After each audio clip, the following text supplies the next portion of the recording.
Well, Bloomberg is exposing Nintendo for their greedy tactics. What's going on now? Well, Nintendo Switch OLED apparently only costs $10 more for Nintendo to make, and they're selling it at $350, which means they're making obviously a profit. And it's smart on them, smart business decision. But they know their fans are gonna buy it, and it is what it is. And if someone adds $50, they can get a PS5, or they can get a Series X for another $150, or they can get the Series S for the $300, which all of these three are way more powerful than the Nintendo Switch OLED, and it kind of sucks, it is what it is, man. I mean, Nintendo's just swimming in money, they know they're gonna do it, and they know their fans are just blind to it, and I know it sounds like I'm bashing Nintendo. I mean, I'm bashing them for their greediness, I'm not bashing them for their games or anything like that. I think the games are excellent, I love their games, but this is just kind of annoying and really disappointing that they keep getting away with this. Anyway, with that being said, we're gonna move on to the next thing, fellas. Phil Spencer is praising the PS5's Dualsense controller, and you know what? I think he's doing the right thing, and I mean, of course, he's not gonna say it's bad, that would be unprofessional. I mean, yeah.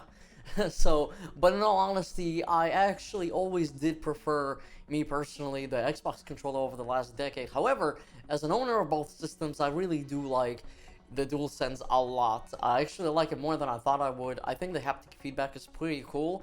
I don't think it's that big of a seller to me. It's definitely different, but that's not really the reason why I like the DualSense more. I like it more because of the way it feels in my hands and the shape of it, and it just feels like a next-gen controller overall. And don't get me wrong, the Series X controller is great, but it doesn't have that next-gen feel to it, in my opinion at least. But either way, I think both controllers are great this time around for both systems, and they're fantastic.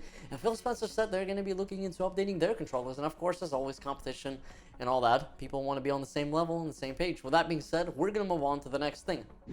Battlefield fans, if you do not like online only, well, then you're in trouble, because Battlefield 2042 will always be online only and will require an internet connection at all times.